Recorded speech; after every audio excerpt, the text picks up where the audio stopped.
好，欢迎您回到新闻大白话的节目现场，我是钱子，介绍这1个小时的来宾。首先是耶鲁政治学博士郭正亮，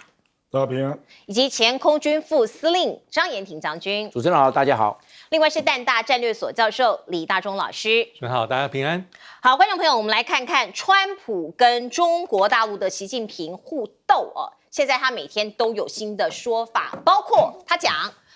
这个全世界都在向我求情。不过在节目一开始，我们要跟您这个插播一则最新的快讯，就是教宗方济各过世了，他享受88岁，昨天才跟美国的副总统会面。那他这个过世前在当地时间礼拜天在住所跟美国副总统范斯有一个简单的会晤在复活节互相祝福，历时数分钟这是一个不幸的消息，刚刚传来的，教宗方济各已经过世了，而这个世界纷纷扰扰，宗教有时候呢也很难变成救赎。你看到川普，尽管他非常虔诚，可是呢他在全世界造成的纷扰那你看到呢这个祷告有没有用呢？川普有一点憔悴主要他现在是讲说有8项的非关税作弊手段，这是全世界来占美国便宜的各种手段，非关税的像是低成本倾销啦、贴补啦、逃避关税，用转运的方式洗产地以及大家看一下，像是欧盟，它是有一个农改的标准嘛，做一个市场排除，像是基改的玉米就是不准进。那讲到这一点，大家觉得比较荒谬的是，川普在他第1任的时候曾经点名过日本的汽车为什么美国车竞争不过？因为日本用一种不正当的手段他针对美国车有一个保龄球测试就是从高的地方把一个保龄球丢下去如果引擎盖没有凹陷，才能够通过测试，才能够进口到日本。其实这已经被证明了是川普胡诌的，没有这件事情，可是他又拿出来讲所以你能拿他怎么办呢？现在有一个最新的消息是，美国打算以2级关税来孤立中国当然。这个是不是真的策略，我们现在还不知道可是如果真的这么干的话那他就是要所有的盟友，你不准去跟中国做朋友，不准去跟中国做生意。大陆商务部已经回应了说与各方加强团结，抵制单边霸凌还没有形成政策，可是极有可能川普会拿出来当武器。如果真的这么干，我们台湾怎么办？会不会被列为反制目标？因为中国的商务部说会对等采取反制。如果他真的这么干你不能跟中国做生意这样美国会制裁你。可是你跟美国做生意，可能中国也会制裁你。美国以后要把全世界切成2半，要大家选边站了吗？那另外台积电，我们来看看这个例子到美国去设厂那去年美国厂亏了143亿，可是相较于南京厂就大赚了将近260亿，这样一来一往大家其实心知肚明。而另外我们再来看看美国的独立调查记者就讲了，他说川普失算了，北京不是东京你想要复制当年重创日本经济的广场协议恐怕很难，因为北京不会重蹈东京的覆辙。而另外川普坚持要跟习近平坐下来1对1的对谈，到现在迟不到电话，也等不到电话看起来习近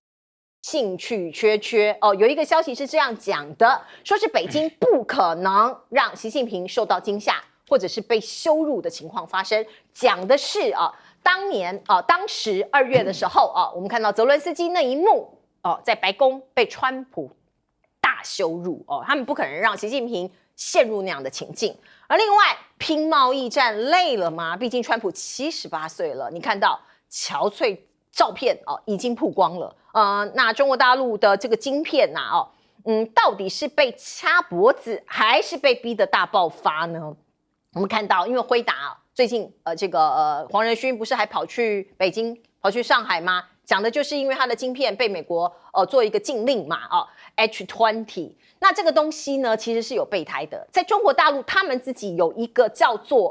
我们看到本土的 AI 晶片产业叫做寒武纪，因为它其实也是可以做这个像是这个 H20或者是像辉达这样子的晶片，所以被称为辉达备胎嘛。它今年就大爆发第1季的营收达到人民币的11.11亿元，大概是新台币的50亿，因为它其实过去曾经亏损，年增加4000%多哦，它的股价也是大爆发哦，在去年11月的股价大概410哦人民币，今天已经破了700哦，所以你可以看到呢，你把它围起来，可能他们自己就自立自强。而另外，我们再来看看，包括辉达，我刚刚讲H20这件事情又被这个美国禁制，所以中国大陆的大型科技企业有可能会改用华为的 AI 晶片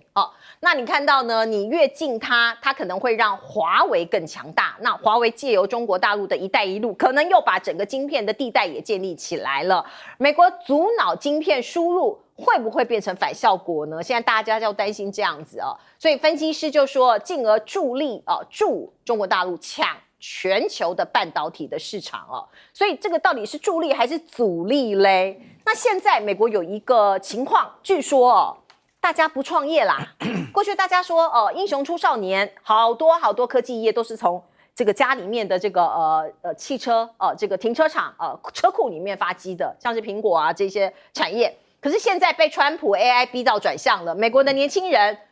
回家接班，那你也要有班可接啊！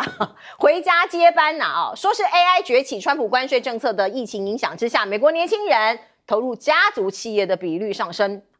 Barlow 显示调查显示，42%的中小企业主想说，哎呀，我交棒吧，交给我的孩子吧，所以子女接班潮成型这是来自于美国的一项现象的观察报道。亮哥怎么看？这个中美贸易战打到现在，你怎么看？谁占上风？当然是川普每况愈下了，所以才会憔悴啊。事实上，他设定的第一个范例应该是日本因为日本 GDP 够大，5兆多然后国防预算要加嘛，然后制造业也要到美国嘛，那贸易逆差也要弥补嘛，所以这本身够大，而且所有的议题都跟他有关，而且他是 G7 的成员嘛，所以确实川普就是想要以日本作为一个范本可是日本的立场给他感觉是越来越强硬就好像有点躲在欧盟后面那韩国呢也躲在日本后面现在感觉全世界都在拖因为感觉川普搞不好会自己变山不转就路转这个谁都不能预测，因为你去想一想，他4月2号公布对等关税到今天4月21号，有没有改变？当然有站完90天了，一大堆嘛，对不对？那个2级关税其实你刚刚的理解是2级制裁啦。2级制裁是说，比如说对伊朗那你如果跟伊朗做生意，那美国制裁伊朗嘛，所以你如果跟伊朗做生意，我就制裁你。对，这个叫2级制裁。2级关税不是这样了，2级关税是说你要对中国加关税，因为你跟他有密切的往来，那我美国就愿意对你减税。是这样比如说台湾是32，那也许川普就跟你讲，我把你降到20，那你对中国要加税那我很难想象有人会同意了，因为中国大陆跟140几个国家都是最大贸易伙伴你以为你可以得罪中国吗？比如说我举例台湾对中国大陆贸易顺差是700亿美元，那你如果对中国大陆加税，你认为中国大陆会把订单给你吗？所以你这边也会损失所以因为中国商务部今天立刻表示他立刻反制，对他也会反制，就大家看着办吧。实际上川普讲的是中国周边的亚洲国家，所以坦白讲都跟台商有关就是台湾越南马来西亚、泰国全中。可是我们现在还不知道，他还没有提出方案他只是说比照2级制裁，我们想到了一个创新的 idea， 叫2级关税。可是具体是什么，他还没有对各国提出嘛。所以这算是新的发明吗？如果实施的话，不然问题是你要可行。我跟你讲2级制裁为什么可行？因为那个就是 SWIFT 的制裁嘛。你如果跟伊朗做生意，我就把你的 SWIFT 的端掉嘛。所以美国那个制裁力是立即到。那2级关税你指的是什么呢？就是我坦白讲，我还没有看到完整的方案。不过这个是他的幕僚提出来的一个 idea， 现在没有任何人说要跟进，啊，搞不好只有赖清德愿意跟进，我们不知道了啊。那目前川普真的是，我觉得他真的是越来越焦虑了。那这个事实上跟他搞不清楚自己的底气有关啊。1985年广场协议的时候，美国的 GDP 是全世界33.2%，那时候排第2名叫日本，日本是有11.4%哎，那第3名叫德国，不到7%，美国一个国家后面 G6 全部加起来还输他，独强。那中国大陆那时候只有1.6%，哇，那你去看看现在美国全世界 GDP 是25%，中国是18%。欧盟是17%，两个加起来就超过你了，所以我觉得这个没有办法了，他就活在梦里面了。他以为他还有1985年那样的实力了，而且他又忘了1985年美国总统叫做雷根啊，那是声望最高的时候雷根是1984年连任，那时候声望多高啊，而且美国独强，那苏联还没有瓦解嘛，所以欧洲国家会怕嘛，所以大家就顺着服从雷根的领导。川普现在每一个条件都没有，所以人家为什么要听你的呢？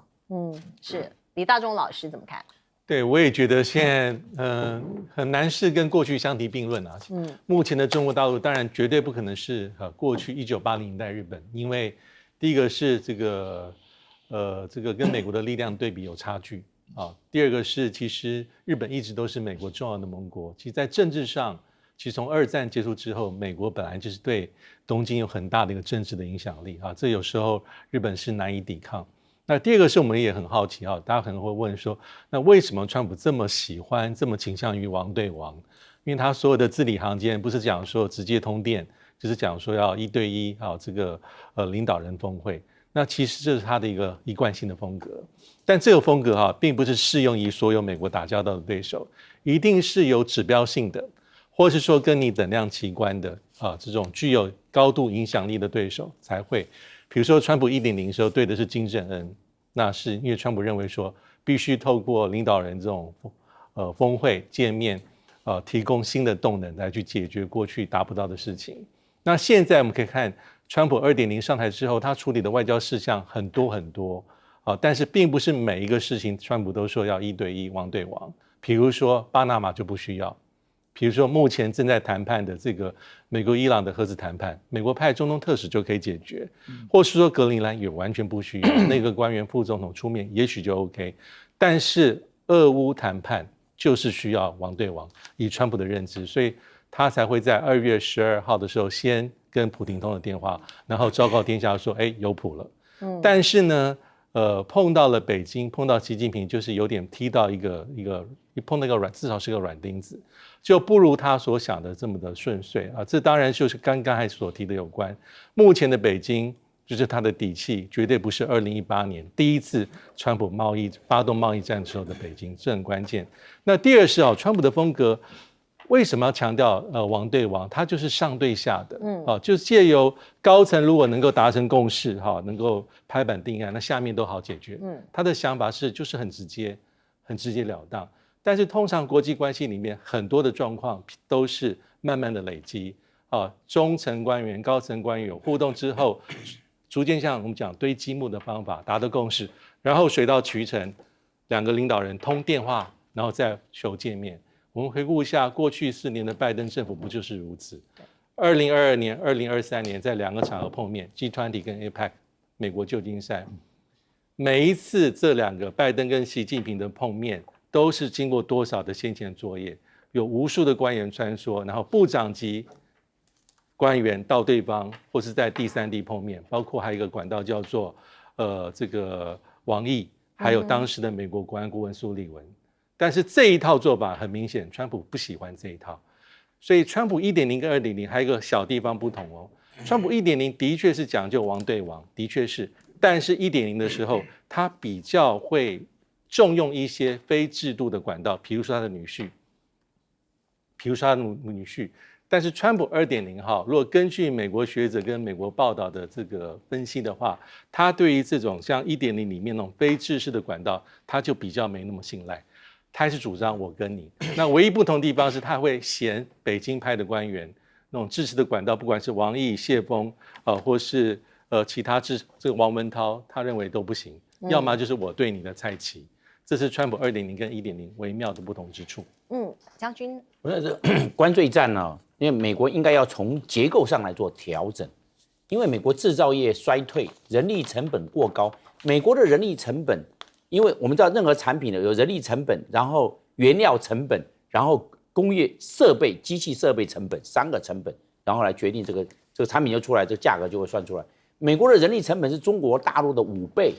人力成本太高了，这个出产的产品的这个物价当然就会高啊。那靠关税去保护美国的国内的产业，解决不了美国产业的问题。我认为他要从人力成本的结构上去精算去做调整。怎么样让美国的这个产业结构能够有更高的竞争力？要从这方面，那从科技上面去做对中国大陆做限制，我认为效果是有限的。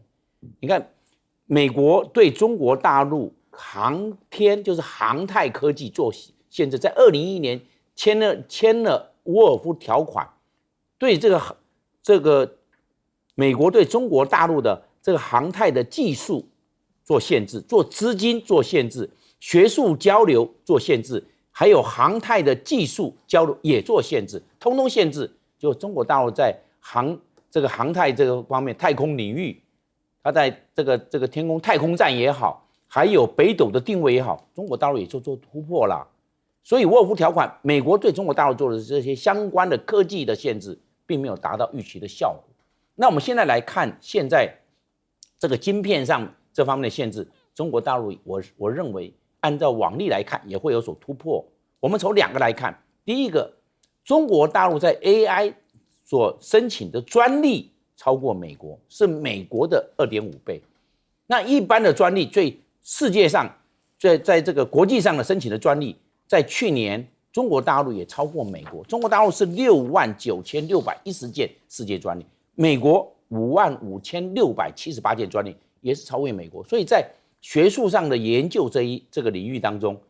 那个中国大陆也是超过美国，所以美国对它限制，中国大陆都会想办法就专利、就学术的论文的发表，在这一方面做突破，那也在科技上做的突破了。所以一般来看，因为中国大陆的体量大、人才多，可以形成重点，然后寻找人才，然后寻求突破，那这方面也能够达到一定的效果。所以美国的围堵有一时的效果，但是没有长久的效果，到最后都被中国大陆突破，所以也只能说美国会白忙一场。然后中国大陆突破之后，变成领先美国，这变成美国在这一方面变成由领先群变成从后面去追赶，所以变成倒因为果的这个状况出现了。我们看到川普呢，不只是在记者前面，有时候会放出一些讯息哦，他在自己的社群网络上面哦，有时候一句话就会造成市场波动。最新的讯息是什么？他开金口讲了一句话，说谈判与成功的黄金法则，谁拥有黄金，谁就制定规则。谢谢哦。那这句话一讲完，隔天哦，我们看到现货黄金的价格就应声开高哦，涨幅是超过1%，突破了3370元的美元天价哦。那同一时间，我们也可以看到美元对日元跌到7个月来的新低，已经失守了99的关口哦。所以你可以看到呢，包括美元指数，包括黄金的价格走势哦，都在川普就任之后呢，一直不断的有很大的变化。而现在呢，他不断的施压联准会也要联准会降息，不然你主席鲍尔就应该走人。高盛就讲了，一旦屈服之后，美元就会贬，然后金价会涨，会飙到4500美元，难以想象的地步哈。所以呢，高盛就说，鲍尔绝对不能屈服于政治压力，因为这个会造成大灾难。可是美债会倒吗？我们看到，包括有一些财经专家就示警如果违约冲击恐怕超越2008年的雷曼兄弟风暴，因为过去美债被视为无风险的资产嘛，很多人都会去那边避险。可是现在如果你的你违约你没有让大家信任你了，那你的这些投资人就会信心动摇，抛售潮就会不断的出现那可能会出现什么样的场面呢？刚刚讲了2008年的金融危机，股市会变成怎么样？70%以上的跌幅，那很可怕虽然很多专家都示警了，可是川普还是在做他自己的平衡跟危险的杠杆。我们在看到呢，最近美国的声音很多，民众上街游行，可是3位美国前总统这是史上没有看到的出来谴责川普，谴责现任政府，包括4月3号，奥巴马先讲了反对川普对大学还有其他的机构控制。4月15号，拜登出来说谴责马斯克削减社会保障金的举措。4月19号，克林顿也讲了，我们的生活被我们意见不一样的人企图所支配。那么我们250年来迈向更完美联邦的这个程序这个路途就会面临风险。当然你看到反川普的活动请导播让我们看这个画面，在美国各地爆发，移民政策、经费削减、持续战争，这些大家都不满意所以各种的抗议的人潮汇集在美国方方面面各州各个角落所以你看到礼拜六的时候呢反对川普的人据说加起来这些游行的民众已经超过500万人他们希望川普赶快下台，可是示威归示威川普还是不动如山。包括你看到美中大战，这个贸易战是2018年的时候，川普第一任就已经对中国这个宣战了。可是当时你看中国其实就默默在准备了所以你可以看到呢，中国大陆的官网有做了一个这样子的动画，讲的是7年见证中美大斗贸易转手换转攻守换转的一个过程到了2025年的现在他们几乎转换成功了不买美国的大豆，转往其他地方，包括南美洲包括澳洲，包括其他的产地所以你可以看到他们这场仗不是今天才打的对中国来讲，他们已经默默的准备了7年，而这个蛋价在美国国内前一阵子涨到天价，美国人苦哈哈。可是最近有略的下降，川普就忙不迭的赶快说，这都是我的功劳已经跌了87%啦，你们媒体怎么都不报道？我们再来看看呢，这个到底这个蛋价有没有涨很多过去一阵子真的涨很多，一盒大家看一下，一盒这个12颗这个过去的价格呢是要到191块，那现在看起来其实已经降了不少，可是还没有回到它价格平稳的那个时间点，所以对美国很多中下阶层的人来说，食物的确食物的费用上涨了你看到蛋价还是在涨，那番茄会是下一个蛋吗？美国贸易战恐怕让物价上涨。过去是煎蛋卷 omelette， 他们很喜欢吃炒蛋scramble egg， 现在呢沙沙酱像是墨西哥食物，因为番茄从墨西哥进来现在也涨价了，所以现在很担心说沙沙酱也要涨了。而另外我们看到呢，美国的中餐厅很多人去外叫这个外卖，这个饺子已经涨到1块钱美金一个了。台币30几块好贵因为原料涨价了涨了10%到50%还有一些父母在美国可能也要担忧了，因为一些婴幼儿的产品在3个月之内可能会卖完因为现在有很多的进口的商品它暂时不进口了，尤其中国来的。那我们看到美国的年轻人要结婚这各种的费用都上涨了，据说平均要到33000块美元所以合台币大概要100万左右有人就说算了，我私奔吧，私奔式婚礼省一点钱吧。那还有美国人现在在网络上购物可能可以省一点钱，包括敦煌网、淘宝已经是美国购物的 App 的前2名了，挤进去了。来，我们这个请教亮哥怎么看？一般中下阶层好了，或一般民众的生活做了什么样的改变？美国鸡蛋是1月初一打鸡蛋是5.8啦，然后就飙到3月3号飙到8.5，那是最高的时候。那后来就补给进来了嘛，一度跌到4.9。那最近因为复活节，大家都要蛋，所以又飙上来了，现在6.2。6.2。所以严格讲已经回到了大概1月的价格了，大概啦，最高是8点多嘛。所以，可是因为蛋并不是所谓的稀缺的产品啊。那这个我觉得2个礼拜之后，美国人可能会开始感受到稀缺不是贵的问题是根本买不到因为中国的出口商跟美国的进口商，只要是走货柜轮的，基本上都停了那有一些东西你就不能够透过邮递嘛。现在事实上大部分比如说你说阿里巴巴或者是那个敦煌网，它就是透过小量的海外仓，从海外仓寄到美国嘛，这是合法的。那因为中国大陆本来就全世界最大的贸易网络所以比如说我就去税率10%的地方寄到美国那这个生意很多人愿意做转一下，你这样转一下，你的利润还有135%对，所以很多人就做这种小包裹的比如说你上一下 DHgate 你就知道了啦，敦煌网搞不好你也想买因为它东西真的好便宜那它大概都是那种是中国的中小制造商然后接海外的小批发商它这个叫小单快返小小的订单很快，然后又可以返回这样那一年大概处理的商品有3400万种难怪美国人下载第1名的是敦煌网。对，这个就是合法的避开关税的管道那除非美国连那个邮递包裹都要去查洗产地那这个人力上真的做不到啦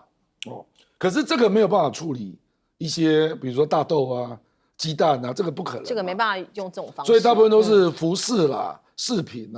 还有3C 的配件或者小的家居用品。对，就是小的啦这个，所以我认为很多东西可能美国人就会逐渐发现，那个他们所习惯的沃尔玛60%的东西是来自中国，那另外一个是亚马逊，还有 Target，Target 稍微高一点我讲最便宜的亚马逊它有第三方卖家，有3000个中国卖家现在全部下架因为这个一定是大量的嘛，那现在大量的管道都停了，那也许现在是在卖仓存可是库存可是我认为再隔个2个礼拜，你就会开始感受到缺货。那美国是这样嘛？这个你住过美国你就知道，接下来就是back to school sale， 大概8、9月就开始了嘛。对，那就有一大堆学校用品。对，开学要。然后12月就是 Christmas 嘛。对，这个季节性的都是固定不变的。这2个都是大卖。对。那大部分东西都是中国的。没有错，的确是。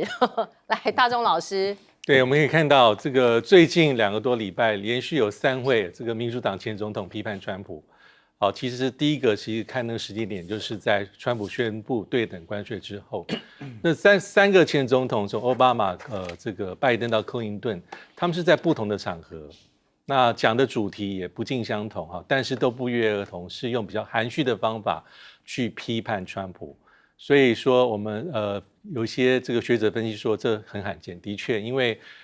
毕竟川普才刚上任所以按照过去的传统跟惯例啦，这也是在新的总统就位有他新的政策，所以大概很少去直接批判现任总统。但我觉得这个已经未必是惯例了，因为这些年来其实美国政治是高度的激化。为什么这样说？因为川普目前也常常把拜登讲在嘴巴里面，当他认为这政策很糟，过去做不好，他直接就把拜登名字拿出来讲。那我们再回顾一下川普 1.0 的时候，他是在2021年1月20号卸任。那卸任之后，他有没有去批判川普批判新的总统拜登呢，其实也是有的。当然那时候的川普因为刚下台，共和党很多的这个建制派希望把他的力量压制到最低，所以川普当时的做法，一方面他要向党内证明他是共和党唯一具有实力者，4年后还是他。那第二个，他其实对当时的拜登总统其实也是不假辞色。大家回顾一下，2021年6月、7月、8月，这个阿富汗的这个美国的这个撤退的事件，其实川普那时候非常非常的凶悍。所以目前我会说，这就是美国目前政治的现状。当然，刚才那3位民主党的这个前总统批判的地方，大概就是一个川普的政策啦，关税政策让美国老百姓过不好，还有他们对美国的民主很忧心，认为这社会国家会永无止境的分裂和撕裂。那有没有办法改变呢？其实按照现在的状况，当然是没有办法。刚才镜头面前看到很多的示威游行。民调也显示出，川普目前来说就职不到100天，他民调是40%多，跟过去的总统相比，这数字并不漂亮。反对他人还多了一些。但是我们之前也提过说，这最吊诡的地方是，老百姓认为说，这个关税不见得支持的人可能不到6%，支持人可能不到40%，反对有疑虑的可能将近快有60%的民众。但是居然有50%以上的美国人是相信川普的一个论证，就是认为过去几十年来，美国被占了太多便宜，所以现在必须有个方法来拨乱反正。这是目前美国民意里面最吊诡的地方。是恐怕不是大部分的美国人都有念到经济学，或是理解整个事情的全貌。对，来，接下来将军，那黄金价格上涨，那就是象征的美元贬值嘛。那美元贬值的话，那个物价就贵了。那物价贵的话，会就是通货膨胀。那这些民生的必需品，包含面包、包含牛奶、包含蛋类、包含水果都贵了。那美国怎么生活？美国一般来讲，美国储蓄率低。美国储蓄率低，不是每个人都有很多的这些钱把它存起来，那都是可来讲是月光族。而且美国的贫富差距大，美国的这个顶端的这20%占了全部美国的所拥有的这些相关的财富占了71%，其他的80%，它只占有的这种美国的财富只占了29%，所以美国来讲，一般的穷人是很多的。那穷人很多，你现在物价一上涨，他们马上会受不了。而且因为美国储蓄低，美国没有储蓄的习惯，所以对这物价波动、通货膨胀的忍受度很低很差。那现在，所以美国现在这个700多个地方城市，500万人在利用假日，500万人在示威啊，因为他生活过不下去了嘛。你买那个水饺一颗水饺要1块美金呢，你折合台币33块水饺1颗哦，只是平常的这种猪肉水饺，那谁吃得起啊？你吃10颗的话，就10块美金啊，受不了啊！你只是10颗还没有吃饱，只是水饺你还没有配其他的，对，垫个肚子而已。生活大家过不下去了，那蛋价回跌，那只是回到基本面。那这样子，那其他物价呢还在高涨啊，那怎么办？所以一般来讲，我们认为美国人很有钱，其实不是，美国只是寡头有钱。那些寡头他控制了美国非常多的这些大的财富，尤其是那1%，控制了非常多的。那1%将近控制了美国50%的财富，要这么来看。那其他的 on top 的20%是控制了美国的71%，是要这样子。所以那大部分的都是穷人啊。那今天这些川普他是共和党，你想想看，在这个尤其是中南部、中部的这些州都农业州靠农业吃嘛，现在农业又卖不出去，因为关税战嘛。那中国大陆不买的这些大豆、玉米、小麦、高粱，转到南方市场，跑到巴西跟阿根廷去了。那这些怎么办？这些都是中下阶层的人，他生活可能会过不下去，那只好上街去了。甚至美国的3个民主党的总统，奥巴马也好，克林顿也好，也包括拜登也好，都出来讲话了，因为看不过去。原则上，美国总统不太讲现任总统的话，那现在他们都出来说话，所以这个川普在这一方面的关税政策是有很大的问题。的确哦，现在有一些问题浮出来了，包括白宫的机密平面图，居然大大公开放在网上供万人浏览。这是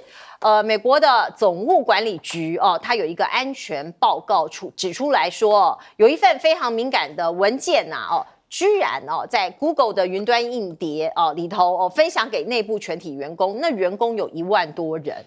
所以非常的这个算是一个很大的国安的漏洞包括什么呢？白宫平面图、游客中心防爆门的细节，还有协助川普政府记者会的供应商银行账户等等，就完全不设防。那另外这个国防部长也是很糟糕必须要讲没有保密防谍的概念呐。继上一次有记者莫名其妙被拉进国安这个会议的小组里面知道他们要轰炸这个包括这个轰炸一些这个细节就现在呢轰炸这个也门胡塞组织的细节，现在呢赫格塞斯又被揭发，他另外有一个群组叫 Signal， 那里面有谁？他的太太跟他的弟弟，还有私人律师，他在里面也分享了3月份美国空袭也门胡塞组织的这个敏感的资讯。这个太扯了，跟他的家人讲这些事情那另外我们也可以看到呢，这个因为这个国防部长他的荒腔走板所以让五角大厦陷入混乱吗？国防部的发言人就讲说，这片混乱从敏感作战计划泄露到大规模裁员这种失职的行为严重影响到总统的工作，的确有很多的环节，不晓得是因为尊节的措施影响还是如何。总之呢，就出现了很多的 bug。那我们再来看看呢，中国大陆它的6代战机最近被大家看到了，包括这是社交媒体上面有人抛出来的一段影片，出现了中国一款6代乙型战机，成为六代高清式飞画面，秀了一小段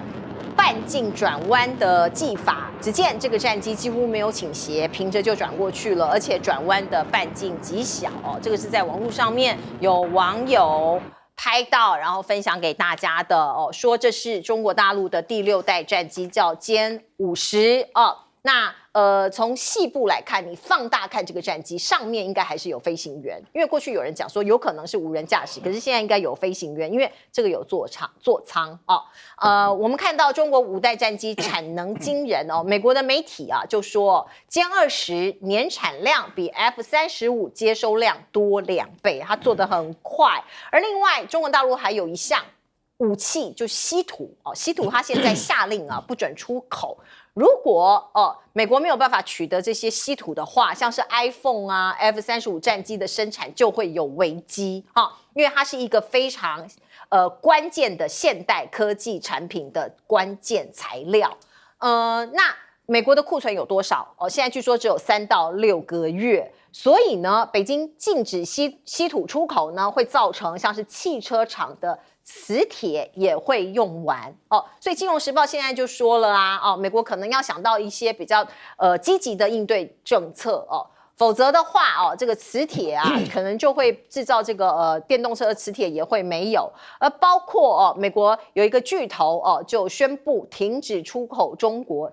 整个产业链都要脱钩了，只有他们在卖这个是什么呢？这个是稀土领域被中国抓住最脆弱的软热这个叫做 MP Materials。去年它其实有跟中国做很多的生意在稀土方面，那他们也想要自立自强，自己做要摆脱中国稀土掐脖子的控制权。可是现在看起来还没有办法这个做。如果说脱钩的话，他们更是没有材料。而美国能源部也估算，重建完整稀土供应链需要10年，3000亿美元的投入。也就是说，如果现在中国立刻掐他们的脖子的话，他们自己也没有办法供应自己。来，请教亮哥。这个中国大陆这一次暗藏的王牌就是中重型的稀土这个之前都没有曝光之前都是什么镓啦、锗啦、石墨烯，这个都不是稀土这个是完整的那为什么影响那么大？因为这个牵涉到永磁材料，就永远磁铁了永远磁铁军工一定会用到，因为它要有永久发动机，那风力发电尤其是在海上的，那还有电动车都会用到而且逆中的也会用到，比如说它不是说 F35 用到900磅的稀土嘛，那如果是逆中的潜艇，那用的量更大，所以这很可能会造成美国很多的那个军工产品可能又要那个延误时机交货了。那我觉得中国大陆之前一直都没有秀出这一个那现在突然之间就断供，那美国竟然没有好好的准备，我实在是难以理解啦。如果是真的这么危机说存货只有3到6个月，而且我还看到另外一个报道，说要重建供应链大概需要3年。而且它最麻烦的不是矿产，而是它的加工的专利都在中国。所以中国大陆大概占出口全世界大概有92到99%，几乎全部了。几乎全部。那你怎么办呢？你就被卡到了。其实中国大陆还有一些招还没用比如说针对美国的服务业，那还没开始。对。所以我觉得，所以怪不得那个克鲁曼会讲说中国大陆针对这个贸易战准备很久了。连23、24年这个在买粮食买能源然后科技讲究自力更生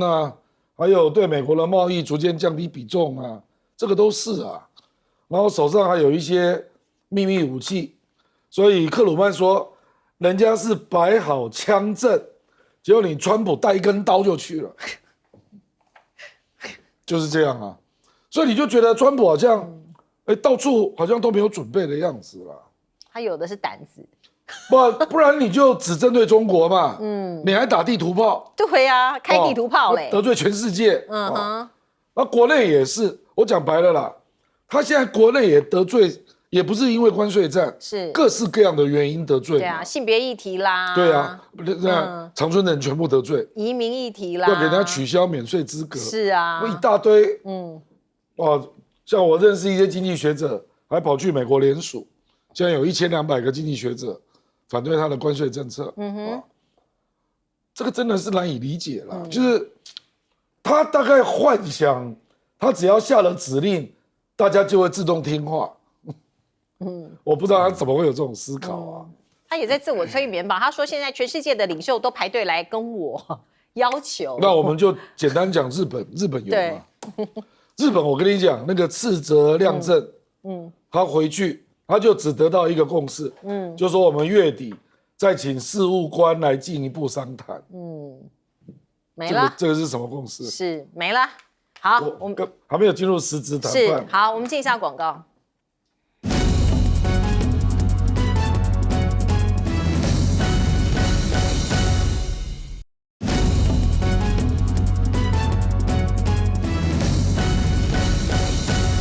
好，这个中国6代战机的影像试飞的影像在网络上被曝光，是真的吗？将军怎么看？它的试飞的影像就是歼36，你看它那个造型，歼36下面这一张是歼50，然后歼36它这个转弯半径那么小是它的向量喷嘴，像现在在飞的就是歼36，它向量喷嘴作用呢，做动它的动作，然后这歼36它这个向量喷嘴加上它的飞控电脑。再加上它的气动力布局，一般来讲，向量喷嘴所发挥的功能，这个小转弯，它占了80%。那飞控电脑跟它的气动力布局占了20%，所以是向量喷嘴让它的转弯半径好小一般美国的 F-22它的转弯半径最小的转弯半径是300公尺，那直径就是600公尺了。那它这一个大概相当于25公尺，大概就是30公尺而已。那个，因为它你看转一下就转过去了，那就是它就是变成非常小的小转弯，就是它的向量喷嘴发挥了最大的转弯的功能。那我们来看到这个歼50的话，它这个飞机，那当我们一看，当初第一个出来试飞的时候，我说这个是有人的，因为有人的动作才比较灵巧。是你如果是按照一般的无人机的话，它动作没有那么的灵光。你有人机，它随便可以这样动作，然后如果在空中有任何的状况，这个歼50的飞行员，它可以立刻做处置。所以它要做最大性能的试飞最大性能的专升也好，或者是加速也好，或者是一个最大的这个转弯率的小转弯，它就是人来操作。所以一般来讲，都要人来做验证完毕之后啊，再交要不要变成改为无人机，那是另外一回事情了。最起码把飞机的相关的性能参数都把它测试做出来，是这个状况。那我们看这个最下面的这个的歼20，那歼20它现在的年产量啊100到120架，那是非常大的。你看，也就是每一个月将近10架就要出来，每一个月30天嘛，也就一年12个月嘛，那12个月那就120架嘛。那在这个状况之下，我们就知道，那中国大陆为什么要这样？它这个要更新换代加速，就是说这个飞机已经开始量产了，那大量量产以后，就不要再量产了，就变成做到第6代了。那赶快把这个第5代弄出来，然后把前面的做淘汰。它不是把前面的，你看把歼6也好，歼7也好，歼8也好，都变成改为无人机。将来这些都变成以后打仗的时候，这些都自杀无人机，只装了一个飞控电脑之后变成无人机了。那这个无人机的话，就执行任务就不要了，对它的这个目标实施自杀式的攻击，不管雷达战也好，飞弹或者飞弹阵地也好，直接就下去了。那飞行员呢？飞行员在飞第5代战机，飞行员来飞第6代战机，它是这个样，更新换代加速，然后让旧的赶快汰除。是，好，我们进一下广告。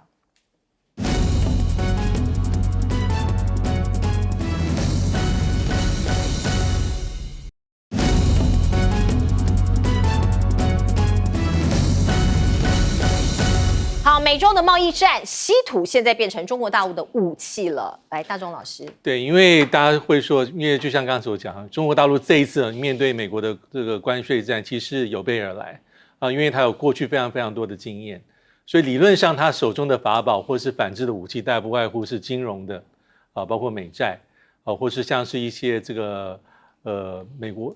过去这几年，其实北京做了很多啊，包括已经在分散啊对美国的这个所谓的出口。所以，我们如果只看数字的话，2018年这个美国对这个中国大陆的这个贸易逆差3300亿美金，那多少年后，其实这数字没有变，代表什么？代表中国大陆在这几年做了一些它贸易上的一个重大的一些布局，所以它早就在做分散风险。那还有稀土，我觉得现在大家认为说是他手中比较有力的武器。至少在短期之内，还是可以对美国造成某种程度的这种杀伤力啊，因为中国大陆非常清楚，所以刚刚特别讲到的这种重的这种稀土，还有去年就已经出炉的稀土管制条例，所以一切都在为了今天川普贸易战来做准备。那当然，美国也没有这么的怎么讲善罢甘休，他也做了很多一些开采或是一些国内的一些奖励的措施，包括引用所谓的国防生产法。希望企业啦、美国的军方啦、政府部门啦，能够在这地方能够快马加鞭，能够慢慢能够挽回跟这个中国大陆比较重大差距。但是我们回到最终的源头，假设川普要让制造业回到美国，美国的再工业化，以目前来讲都不是一触可及。